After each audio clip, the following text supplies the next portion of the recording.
Amém, amém. Obrigado, Antônio. Boa noite aos irmãos, irmãs. Muito bom estar aqui sempre. Assim, uma alegria mesmo. E rever muita gente, estar aí com o Jefferson e a Jussara. Eu não pareço que faz 20 anos, né? Não pareço mais novinho assim, não pareço? É, não é não? Então, mas o tempo passa, né? Tava lembrando, olhando o Felipe e o Henrique, aí o tamanho deles hoje, lembrando do parto, no parto dos dois, eu tava aqui. Aí eu tava lembrando que a Jussara grávida do Henrique, ela não passava na porta nem de lado. A barriga dela parecia um girimum, assim, grandão. Mas o tempo passa rápido, né, irmãos? E graças a Deus Ele está conosco e tem nos direcionado. Nós dependemos do Senhor. Isso é o que talvez a grande lição da vida com Deus é a nossa dependência de Deus, né? Cada vez a gente começa achando que tem mais controle sobre as coisas, né? Que a gente tem mais controle da situação e aí a gente vai aprendendo ao longo da vida que a gente depende mesmo do Senhor e é Ele quem dirige os nossos passos. E graças a Deus por isso. Isso deve nos trazer, na verdade, é muito alívio, né? E aumentar a nossa fé. Nós temos passado por uma situação essa semana muito interessante devido à situação do país, né? Que todos estamos vendo, estamos falando. Há um evento programado para começar na quinta-feira, lá em Maringá, que é o Vocari, é um evento que nós iniciamos alguns anos atrás, que reúne jovens de 16 a 25 anos no tema da vocação. E estamos esperando mais de 1.000 jovens em Maringá na quinta-feira. Agora imagine, né? Vindo de todos os lugares do país, aí tem toda a questão da alimentação, do fornecimento lá e tudo, questão do gás, da comida, as entregas lá dos parceiros lá que vão entregar conteúdos. Então assim, aquela confusão, né? Aí criamos lá um comitê de crise. Comitê de crise, para ver como é que faz. Aí o preletor que não vai conseguir chegar porque está não sei aonde. E aí eu estava compartilhando com o pessoal, né, o grupo do WhatsApp, né, que agora facilita a comunicação de todos, que no começo desse movimento a gente não tinha nada, assim, era uma dificuldade danada para fazer o primeiro encontro, né? E como naquele momento a gente tinha uma percepção assim mais clara de que dependíamos do Senhor. E aí muito mais oração, muito mais humildade, muito mais quebrantamento. Aí depois a coisa vai dando certo, né? Você vai conseguindo ter lá os meios para fazer. E aí a gente parece que vai se esquecendo, a gente ora menos, né? A gente lembra menos de exercer a fé.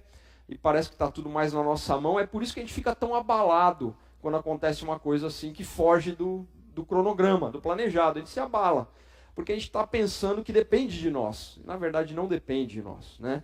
Então, tudo é uma questão de fé. Tudo é uma questão de fé. Não é à toa que o profeta Abacuque fala que nós vivemos pela fé. E ainda que a figueira não floresça, não haja fruto na vide, o produto da oliveira desande, tudo vá para o beleléu, ainda assim confiaremos no Senhor, porque nós vivemos de fé. É de fé que nós vivemos. Amém? O tema que me deram hoje aqui para falar é um tema do qual assim eu não sou nenhum especialista, né? Não tenho trabalhado com irmãos aí que lidam com essa questão de forma mais intensa lá na CEPAL e em outros lugares. Então, nós estudamos alguma coisa a respeito, acompanhamos, mas eu não sou nenhum especialista. Então eu fiquei muito grato por isso, porque até estava conversando com o Marcos Amado esses últimos dias, que é um colega da CEPAL, que morou muito tempo no Marrocos e hoje, sem dúvida, é uma das maiores especialistas em islamismo no Brasil, e fazendo várias perguntas para ele, né, e conversando com ele, e aí falando para ele, é bom quando aparece uma oportunidade dessa que força a gente a estudar, né? A gente vai ver algumas coisas que faz tempo que não olha e tal. Mas eu pensei que essa seria uma boa oportunidade de abordar esse tema aqui com os irmãos essa noite de uma perspectiva um pouco diferente. Então, assim, a minha pretensão não é, até porque, como eu disse, eu não sou um especialista em islamismo e no Islã e etc., dar uma aula acerca desse tema, né, dizer o que é o islamismo, ir lá para suas origens, o Alcorão e toda essa complexidade, né, que é esse sistema, né, religioso e político também, chamado Islã. Os irmãos que estiveram aqui de manhã viram isso. É uma cosmovisão, na verdade, é mais do que uma religião, né? É um modo de vida, é um modo de existência. Né? Mas a minha pretensão não é dar uma aula acerca disso, mas é olhar um pouco para essa questão a partir da nossa perspectiva e não da perspectiva deles. Até porque, se nós fazemos dessa maneira, talvez algumas conclusões às quais nós cheguemos e que o Senhor nos leve aqui nessa noite, elas sirvam para nós, não apenas quando nós pensamos no islamismo e no avanço do islamismo, mas elas sirvam para nós em qualquer abordagem que nós fazemos a qualquer outro tipo de sistema religioso ou de crença, de pessoas com as quais nós encontramos pelo caminho. Porque nós temos uma tarefa, nós temos uma missão que está resumida na grande comissão, né, que se repete lá no Novo Testamento 5 vezes, que fala sobre o nosso dever de proclamar o Evangelho até os confins da terra, fazer discípulos de todas as nações. E ao buscarmos cumprir essa missão, nós nos deparamos o tempo todo com pessoas que pensam diferente de nós. Com religiões das mais diversas, com sistemas de crença, com pessoas com filosofias que vão desde o religioso extremo, como são muitos muçulmanos, até o completo ateu, agnóstico, aquele que não acredita nas religiões. Aliás, esse é o terceiro maior segmento, entre aspas, religioso, né, no Brasil. São os que se declaram sem religião. Então imagine que nós encontramos com todo tipo de pessoas que pensam diferente de nós.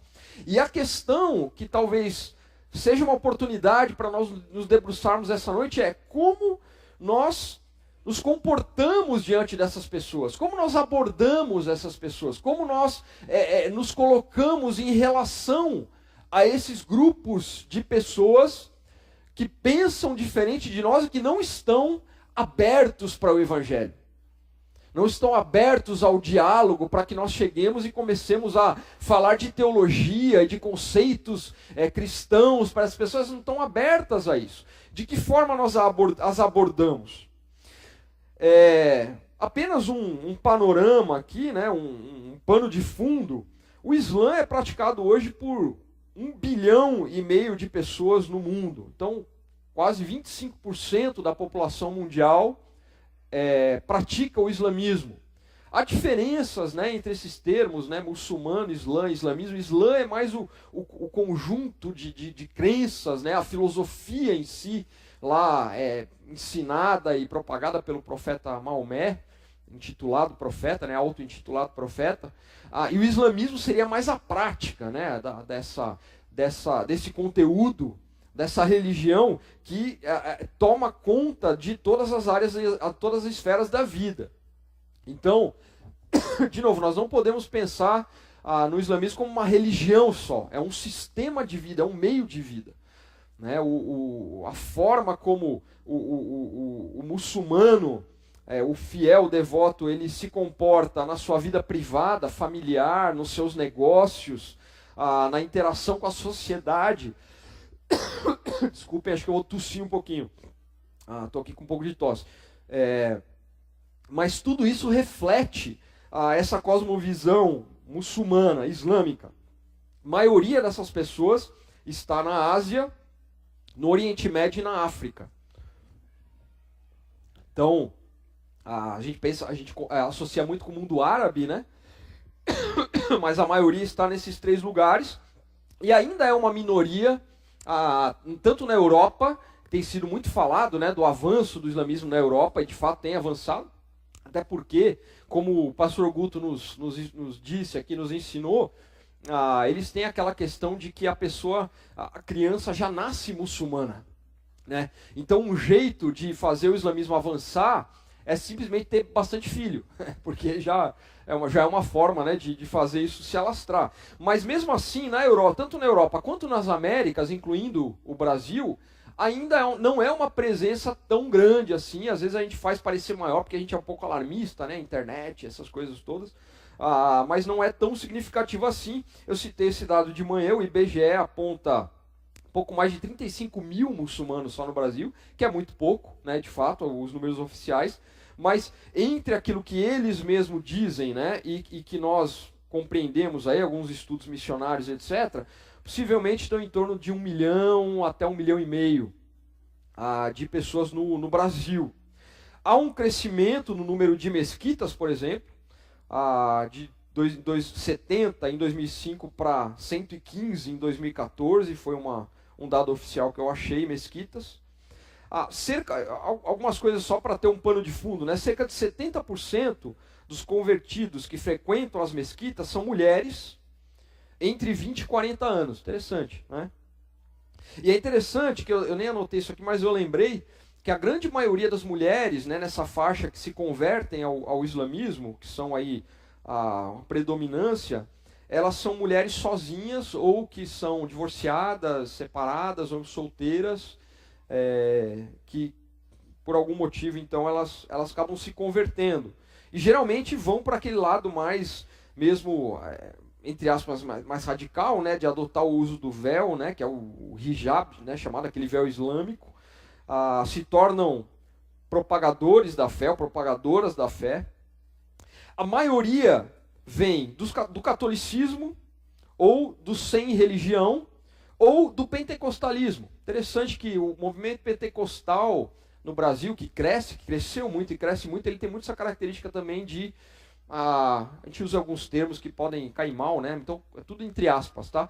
Mas de perder fiéis para outros sistemas religiosos, talvez um pouco por causa da questão do sincretismo religioso, né? Que é muito presente nessas igrejas, né? Então você tem lá aquela questão, o sincretismo é aquela mistura, né, de elementos de várias crenças, de várias religiões no mesmo sistema. Então você encontra elementos que são de religiões afro, orientais, católicas, tudo faz uma sopa, né? E aí acaba sendo aquela coisa que a gente chama de sincretismo. Uma outra frente que eu anotei aqui também, que eu achei muito interessante, de convertidos que vem crescendo muito ao islamismo, é de jovens negros nas periferias dos grandes centros. Tem havido um movimento intencional, aparentemente, e são jovens que carentes, né, de espaço na sociedade, uma questão de algumas carências que acabam tornando atrativo um sistema que os acolha, que lhes dê uma identidade, etc. Como o movimento pentecostal também, né, ele cresceu muito também nesse segmento e tem acontecido entre os muçulmanos. São algumas informações, você consegue essas informações na internet, né, pesquisando e tal, você vai encontrar muitas informações assim. Temos alguns dados na CEPAL também que são interessantes. Nós temos algumas preocupações principais, comumente, né, quando pensamos nesse tema. Então, por exemplo, nós falamos isso pouco ontem à noite também, o pastor Guto, hoje de manhã no painel. Algumas preocupações são presentes entre nós. A de que essa impressão de que os muçulmanos sempre são radicais e eles estão intimamente relacionados de alguma forma ao terrorismo, né? 11 de setembro, o Estado Islâmico, né? Aquela coisa, até o pastor Guto até passou um videozinho, né, o rapaz chega lá na alfândega e fala, não, você não parece, né, um árabe, né, não parece e tal. Aí ele vai, coloca um bigodinho, depois coloca um turbante, aí por fim ele pega uma metralhadora assim e fala, agora sim, agora parece, né? Então a gente tem essa coisa, né, de achar que todo muçulmano, todo islâmico é radical, né, e de alguma forma está ligado ao terrorismo, que não é verdade. Nós já vimos aqui, uma grande minoria, uma pequena minoria, né? E aí nós estamos aí menos de 5% de todos os muçulmanos do mundo são extremistas radicais.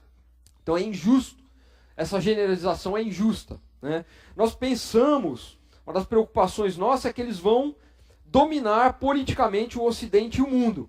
Então eles estão se preparando, estão prestes a dominar o mundo, a dominar o Ocidente, a dominar o mundo.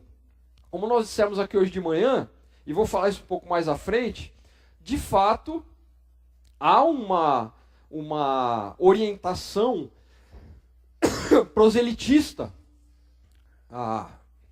no islamismo. Então, se eles puderem exercer uma influência cada vez maior no mundo, tanto no Ocidente quanto no Oriente, eles vão fazer. E, na verdade, eles aprenderam isso conosco, entre aspas, né? Com os cristãos. Porque o Maomé, né, famoso, ele cresceu num ambiente lá do Império Bizantino, né, romano, onde, em nome do cristianismo, ou usando o cristianismo ali depois de Constantino, os cristãos avançaram para um domínio político do mundo, em nome do Evangelho, né, as cruzadas e tudo mais. A colonização que chegou às Américas, ela foi feita aí também de forma impositiva e até dizimando populações tradicionais da América com a Bíblia na mão, em nome do Evangelho, né?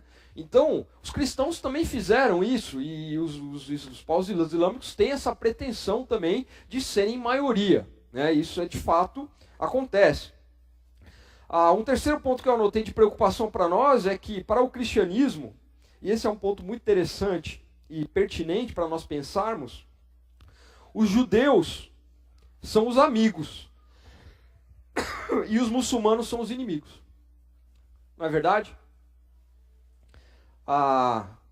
Tudo que os judeus fazem, a gente tem uma condescendência, uma forma de olhar assim, porque os judeus são o povo de Deus no Antigo Testamento. E os muçulmanos são os inimigos, são os amalequitas do Novo Testamento, né? Aqueles que eram inimigos de Israel e tinham que ser combatidos, e a gente usa aqueles mesmos textos que falam sobre a aniquilação dos inimigos do povo de Deus e etc.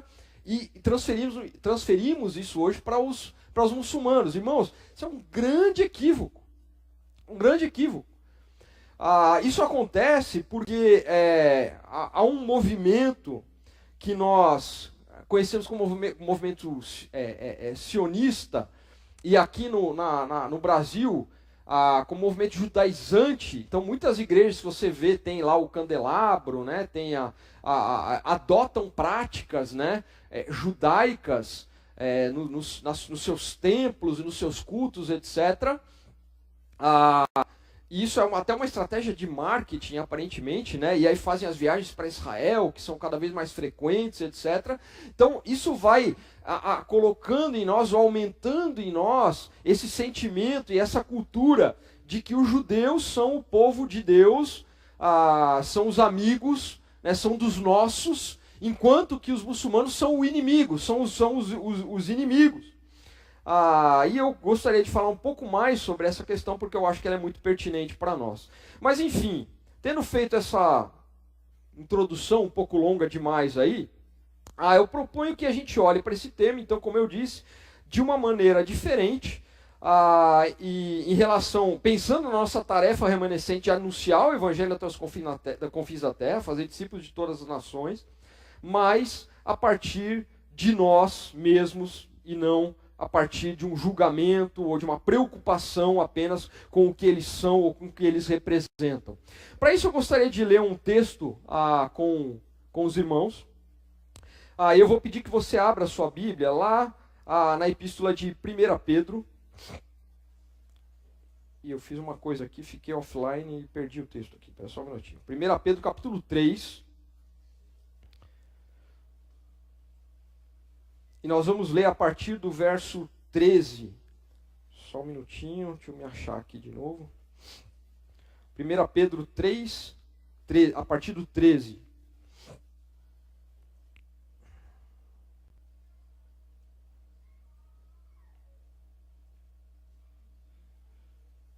Ok.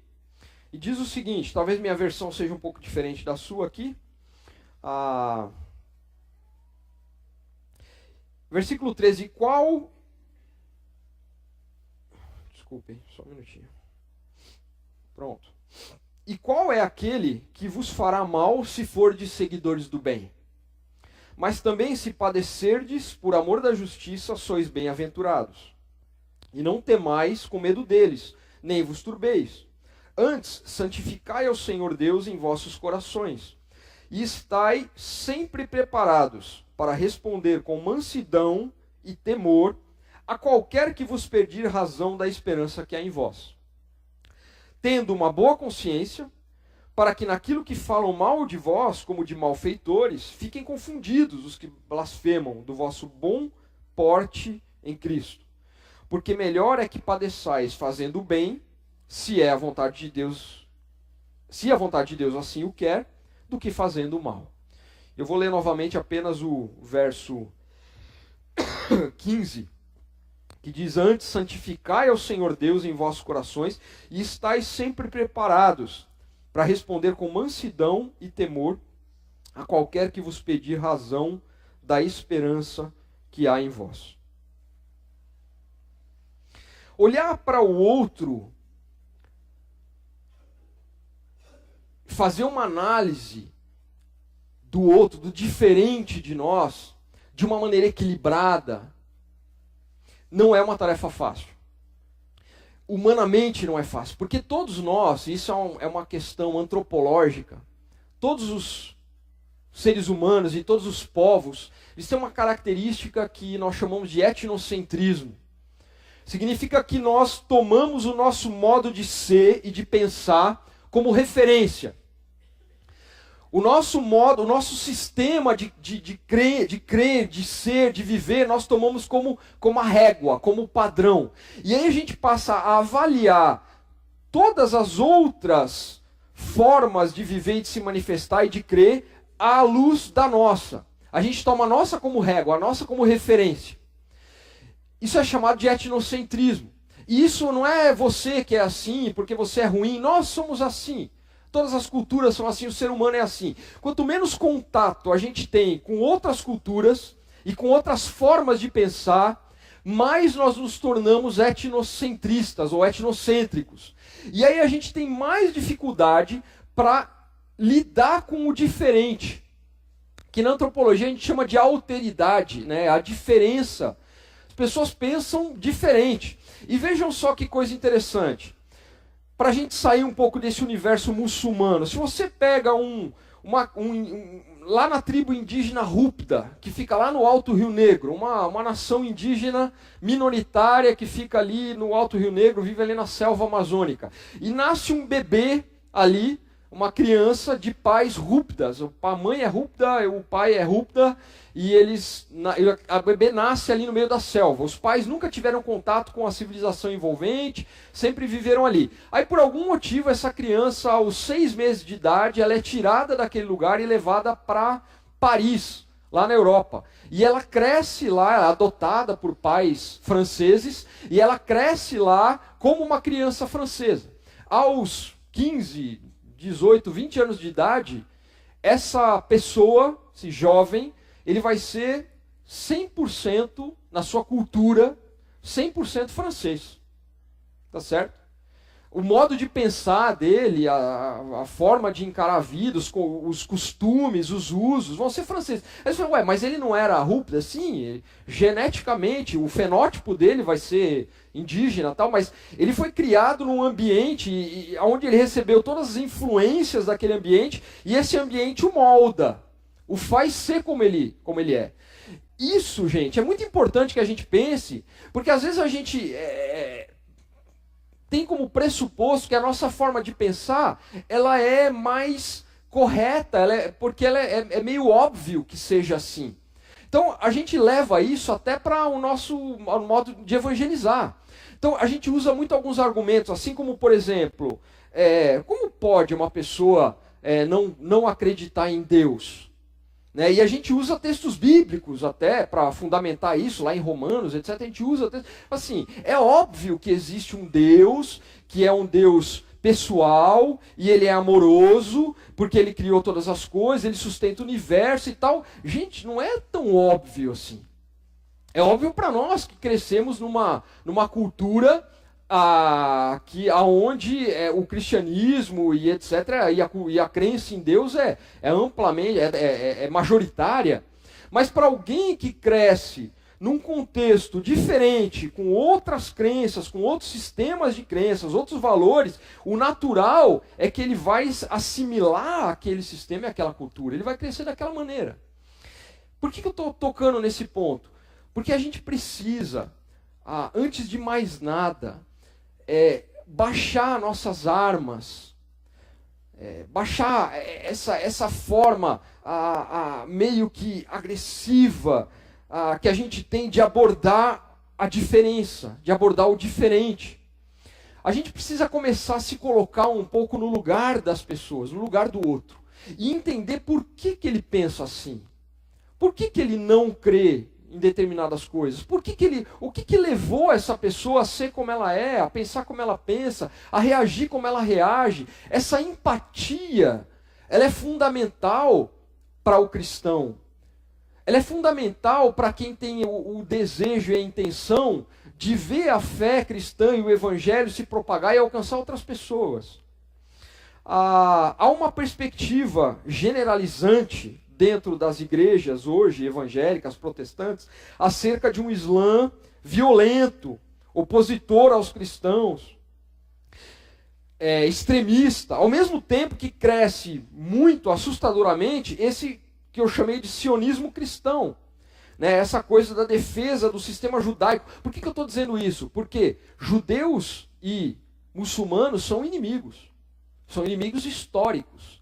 E a gente precisa entender o que isso acontece. E na medida em que nós nos aproximamos ou nós nos identificamos tanto com os judeus como se fossem os mocinhos da história e os muçulmanos como se fossem os bandidos da história, nós vamos intensificando uma barreira entre judeus e muçulmanos e, por tabela, entre nós cristãos e os muçulmanos.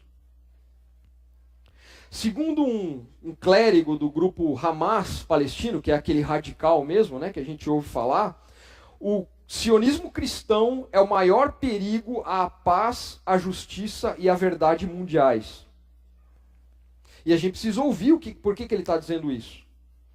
Porque há essa visão teológica que crê na distinção entre dois povos de Deus, que seria o povo judeu no Antigo Testamento e o povo igreja, povo de Deus no Novo Testamento, e de que um reino terrestre literal de 1000 anos, vai ser restituído ao reino de Israel.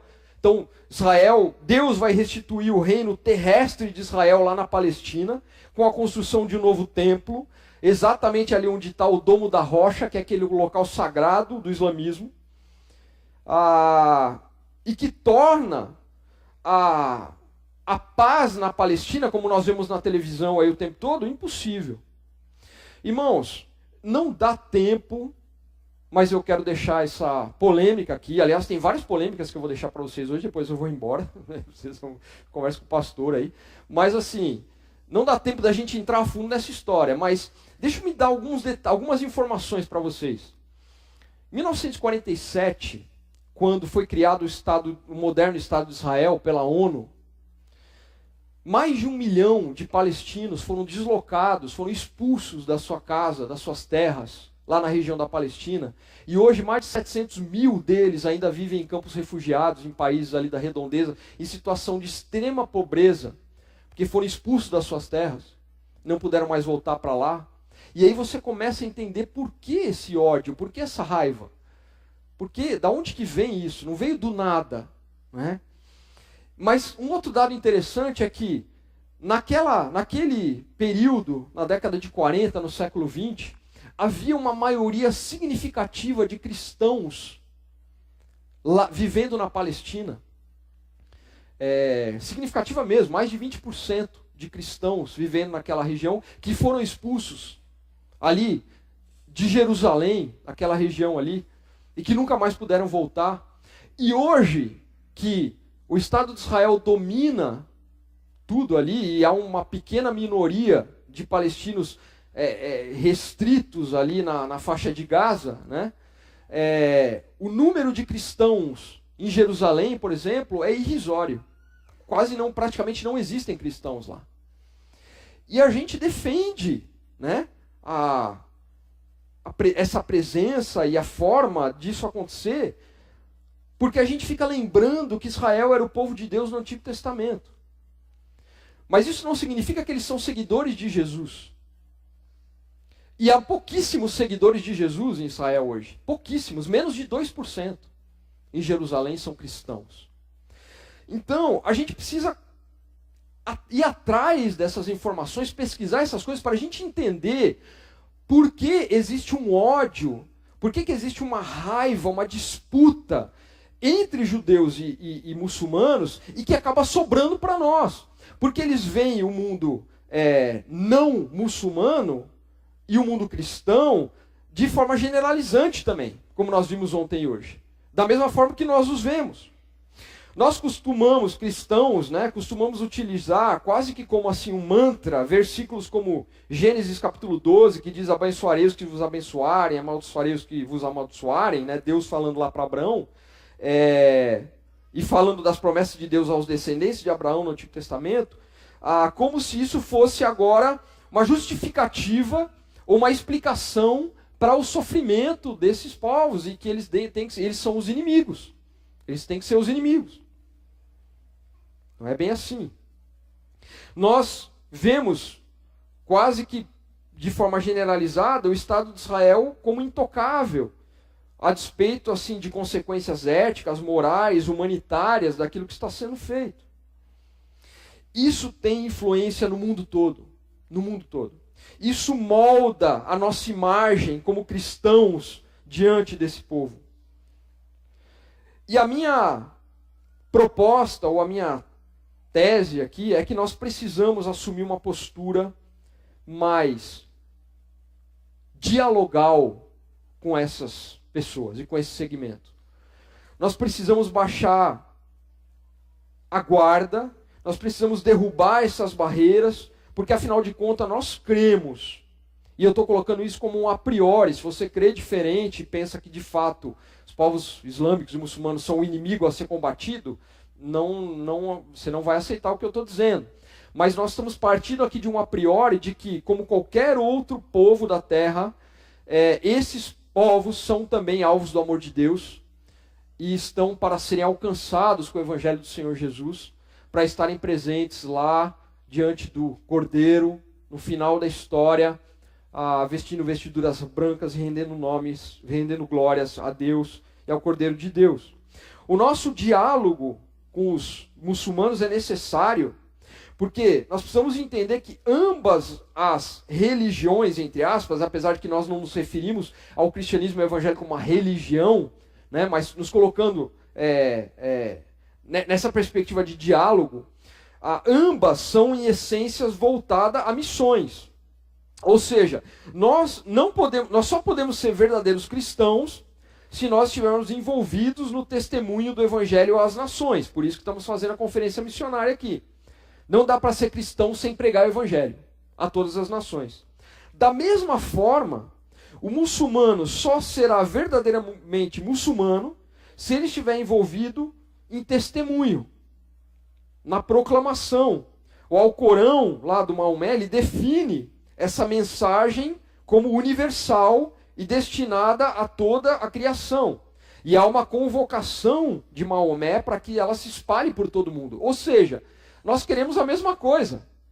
E isso envolve um ao outro. Nós queremos evangelizá-los e eles também querem islamizar-nos.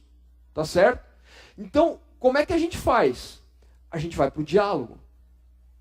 A gente precisa assumir uma postura dialogal. E pensando nessa necessidade de diálogo, um estudioso chamado Martin Akkad, depois vou dar um link para você baixar um artigo dele e ler com calma aí na internet, ele elaborou um tipo de escala que ele chama de espectro, com diferentes possíveis formas de abordagem dialogal de um muçulmano. E aqui eu queria propor o seguinte: vamos olhar para isso não apenas pensando no muçulmano, mas, como eu disse no início, em qualquer outra abordagem de qualquer outro grupo, pessoa, sistema religioso a quem nós queremos comunicar o Evangelho e transmitir o Evangelho. A primeira dessa abordagem, das 5, ele chama de abordagem sincrética. Existencial, a segunda. A terceira, eu vou deixar para o final, porque é a que eu quero me concentrar mais. A quarta ele chama de apologética e a 5 de polemista. Então tem dois extremos aqui. A primeira que ele chama de sincrética, E a última aqui, a quinta, de polemista. Sincrética. Nós já falamos sobre sincretismo no início aqui. Ela é uma abordagem que quer promover a adesão desse muçulmano, ou desse outra pessoa que seja, ao cristianismo a qualquer custo. A qualquer custo. Então, a gente parte para essa abordagem disposto a negociar valores e princípios e seja lá o que for. Então, assim, nessa abordagem sincrética, o que nós queremos é que o muçulmano, que é dono do comércio ali da esquina, que mora aqui em Jacareí e tal, ele esteja aqui na igreja com a gente de qualquer maneira. Então a gente não vai se preocupar muito em tentar dialogar com ele para dizer o que é certo, o que é aceitável aos olhos de Deus, o que não é e tal. A gente vai aceitando, fazendo concessões e falando, não, você pode ficar aqui, mas continuar, né, de certa forma, com suas crenças, os seus costumes, etc. Isso acontece muito no campo missionário. Muito. Há muitas igrejas, por exemplo, indígenas, né, que é o universo que eu conheço mais, que são bastante sincréticas. Por quê? A pessoa, o indígena lá, o Yanomami, ele vem para o culto, então ele adere à nossa religião, ele participa do culto, ele canta no louvor, ele lê a Bíblia lá com a gente, ele até começa a ensinar na igreja e tal, mas na verdade quando ele está lá na casa dele, lá na maloca dele, e o filho dele fica doente, ele vai recorrer ao pajé e vai fazer o xamanismo lá para curar o filho. Aí você pensa, mas... Porque na verdade ele só vai assimilando tudo e ele faz um caldeirão e ele convive com tudo aquilo ali. Isso é o que acontece em muitas igrejas no Brasil hoje, especialmente no segmento neopentecostal. Tem gente lá que está na igreja, mas na verdade ainda tem o negócio do santo, ainda tem o negócio de orar pela cura, pela água, para que a água fique, sei lá, benta, e depois você bebe e ela vai te curar. Quer dizer, você tem uma mistura de ingredientes de tudo que é religião no mesmo sistema de crenças. Isso é uma abordagem sincrética. O outro extremo é o que ele chamou de abordagem polemista, que é exatamente o outro extremo. Não me interessa o que você vai decidir, o que você vai fazer, se você vai se converter ou não vai. Você é um inimigo a ser combatido. E aí a gente vai para o embate. Geralmente, os adeptos dessa linha ou dessa forma de abordagem, eles enxergam o islamismo como um sistema 100% satânico. Maomé é um cara que foi usado pelo diabo, influenciado pelo diabo para fazer ali o que ele fez. E na verdade são inimigos que é uma estratégia satânica para destruir o povo de Deus, para impedir que a obra de Deus se estabeleça na terra, por isso eles têm que ser combatidos. E eu tenho certeza que eu falei um monte de coisa aqui que você falou, mas não é isso mesmo? Não é isso mesmo? Mais ou menos. Mais ou menos. E eu vou jogar mais uma aqui que vai ser polêmica e depois vocês vão resolver aí. Mas, meus irmãos, nenhum sistema religioso, ele detém 100% da representação ou da revelação de Deus no mundo. Nenhum. Inclusive o protestantismo, o evangelicalismo, nenhum.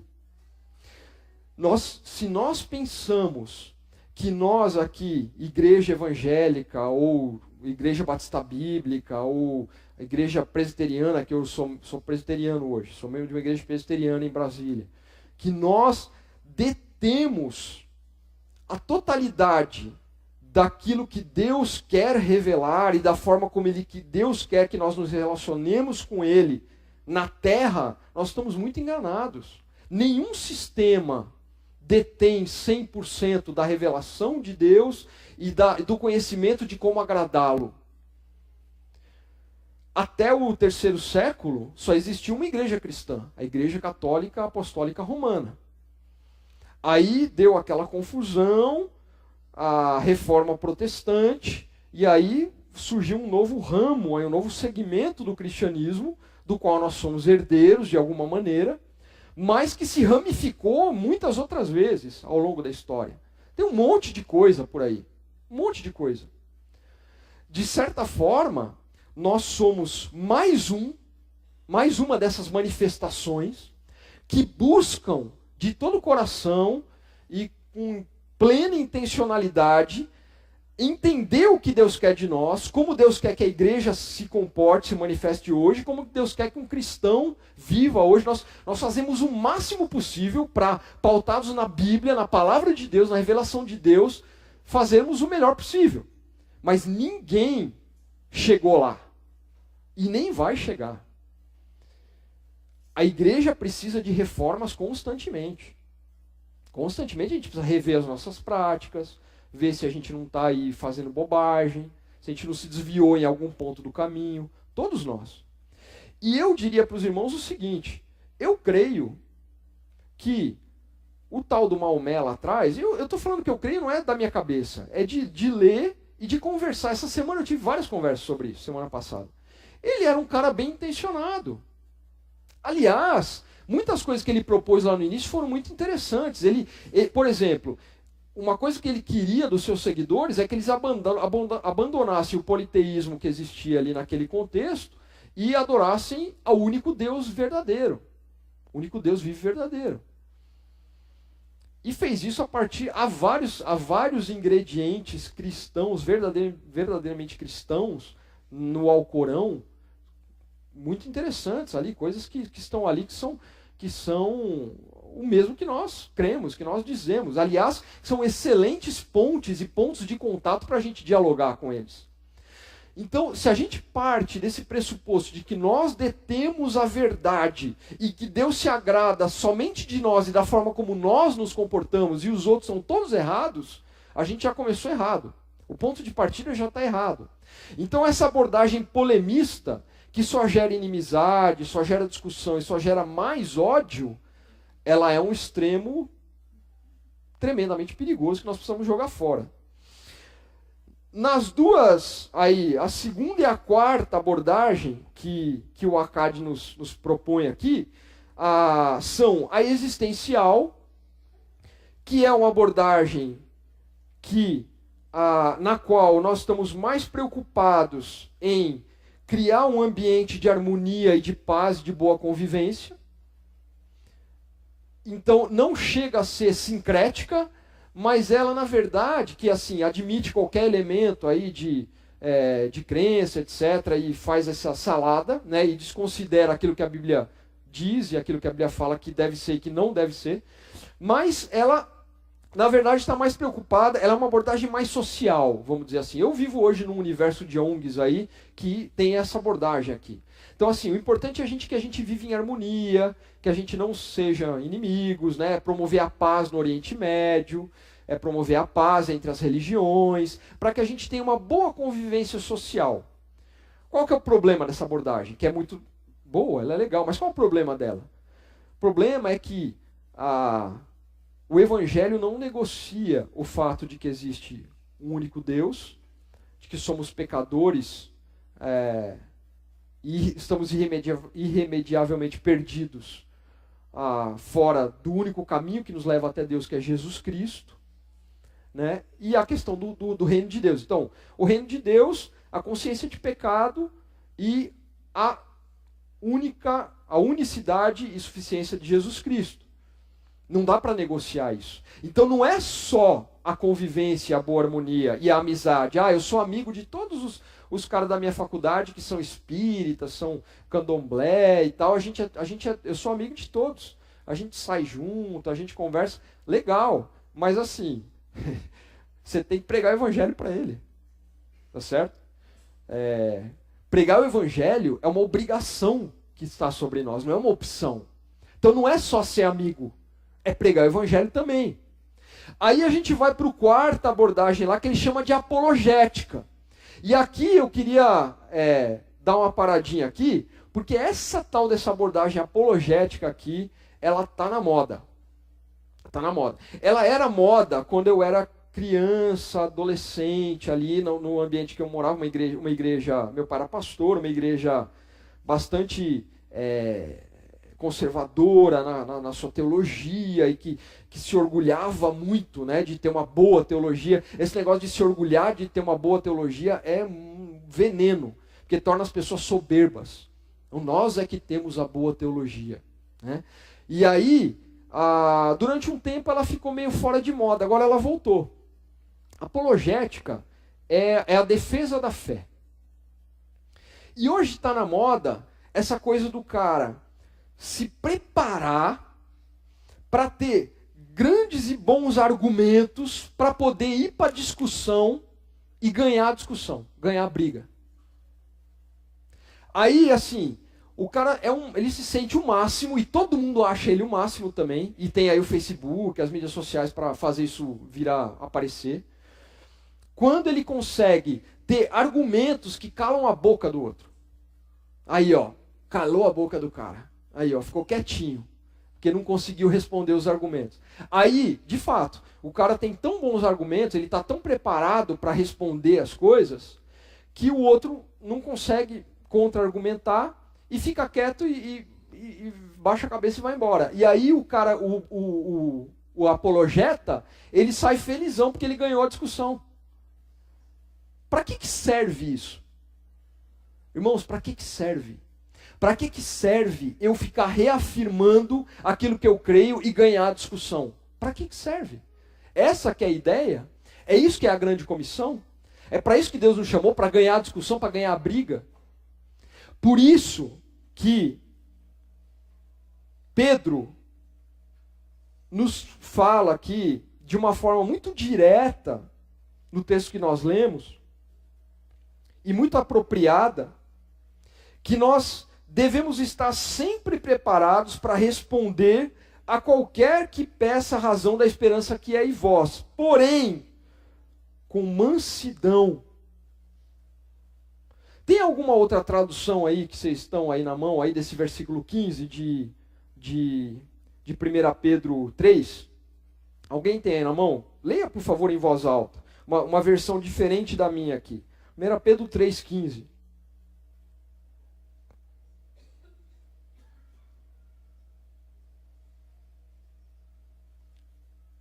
Alguém, por favor, gente, leia aí em voz alta.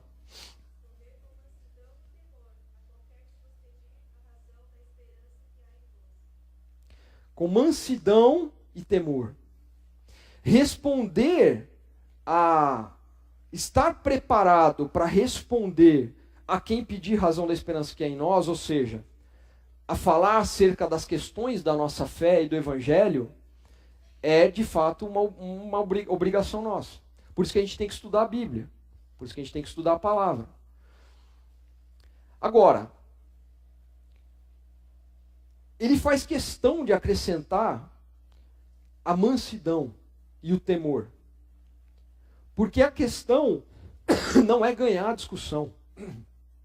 A questão é ter os conteúdos para atender ao anseio daquele que está pedindo razão da esperança que há em nós. É saber responder quando formos demandados a responder, mas com mansidão e temor. Esse movimento, essa onda apologética que está tomando conta de nós, especialmente dos nossos jovens, de muitos dos nossos seminários,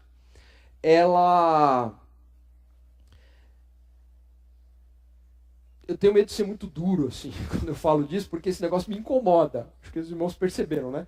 Mas me incomoda.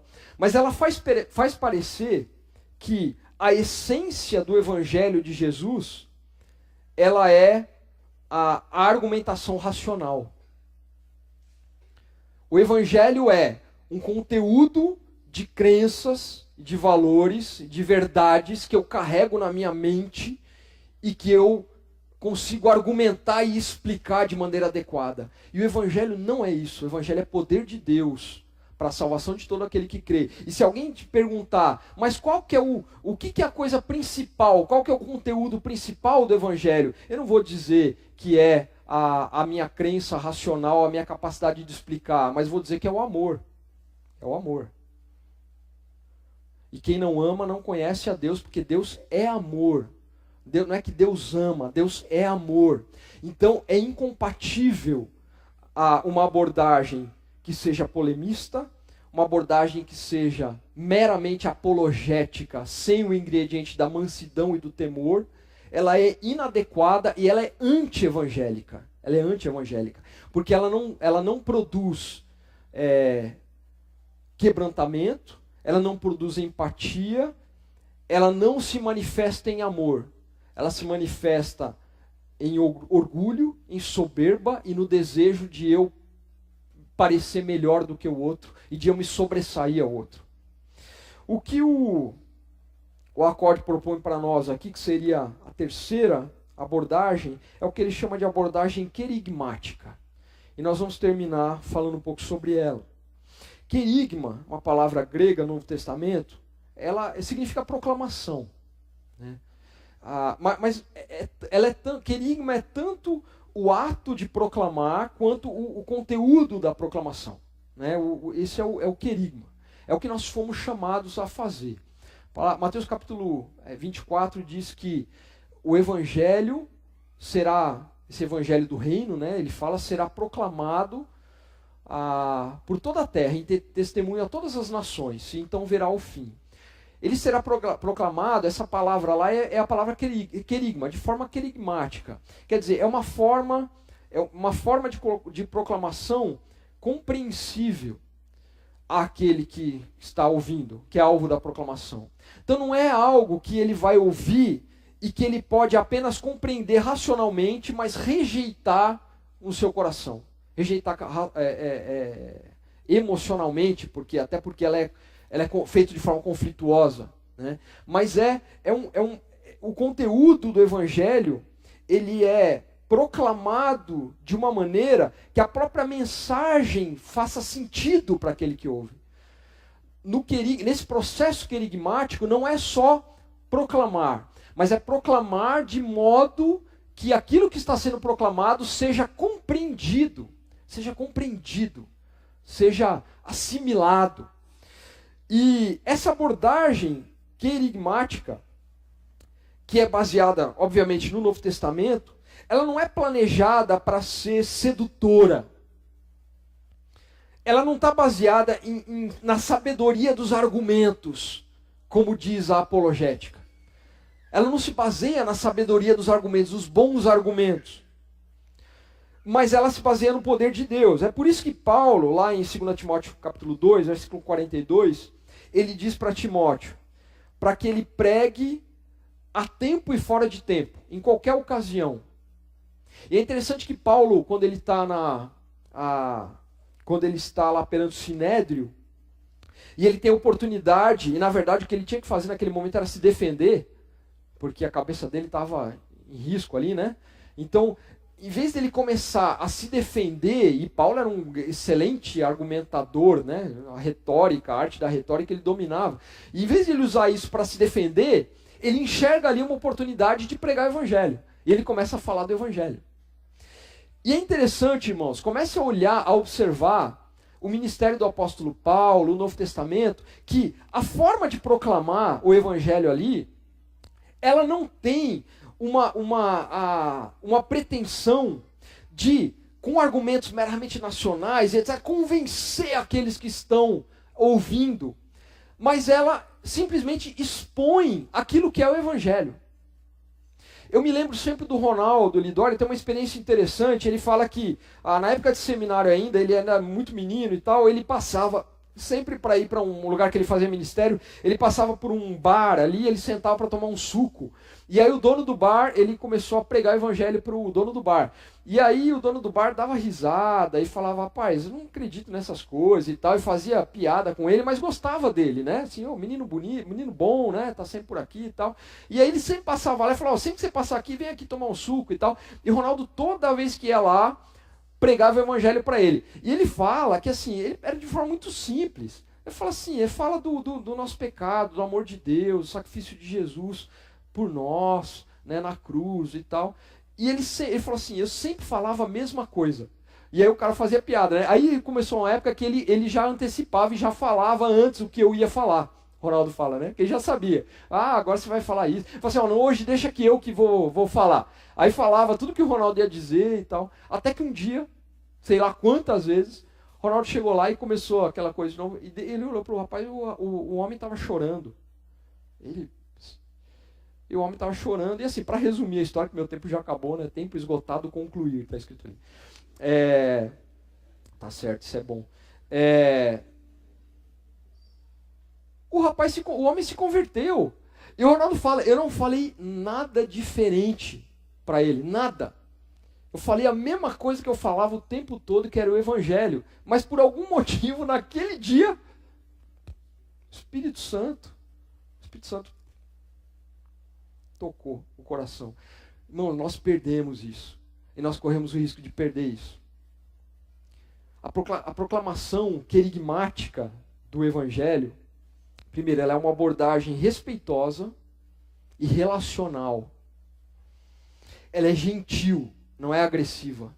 Se você vai pregar o evangelho de forma agressiva, não pregue, não fala. Vai falar de outra coisa, vai falar do Corinthians, essas bobagens. Vai falar de outra coisa. Fala um negócio que você quer. Se você faz questão de ter razão e de ganhar a briga, fala de política. Fala do Lula, do Bolsonaro. Fala de outra coisa. Não fala do evangelho. Irmãos, eu estou brincando, mas é sério. É sério. Se você vai ser agressivo, não fala do evangelho. Porque o evangelho é para ser pregado de forma gentil, respeitosa, relacional. A proclamação querigmática do evangelho, primeiro, está disposta a aprender o que o outro pensa, para depois dialogar com ele. Entende o que ele pensa. Entende primeiro o que ele pensa. Por que ele pensa assim. Aí depois você vai dialogar com ele. Ela não condiciona o respeito e o relacionamento ao convencimento. Ela não exige que o outro pense e creia como eu. Mas ora para que tanto ele quanto eu sejamos quebrantados e moldados pelo Espírito Santo de Deus. A proclamação querigmática não tem o objetivo de fazer valer o meu argumento. Mas o objetivo é que seja perceptível o meu amor. E eu não vou deixar de falar do evangelho. Não vou deixar de falar. Eu não quero só ser amigo. Eu quero ser amigo. Não quero só ser amigo. Eu quero ter uma boa convivência com todos. Semana passada eu estava numa reunião lá na Secretaria de Governo, lá em Brasília. Lá. Aí tinha o pessoal dos povos de terreiro, representados, Federação Espírita, CNBB, todo mundo. Sim, eu fico feliz nesse ambiente. Eu sinto assim uma alegria assim, de falar assim, puxa, a gente consegue conviver, a gente consegue estar junto. Eu quero ser amigo dos caras, mas eu não vou deixar de falar do evangelho. Eu não vou deixar de falar. De forma respeitosa, até que um dia, Deus mediante, o Espírito Santo quebrante o coração. E eles se rendam ao Senhor. E a gente se encontre juntos no céu e glorifique o nome de Deus, que é o que importa. Amém? Eu tenho que terminar, gente, mas eu fico animado, desculpem por passar um pouco tempo. Vamos orar?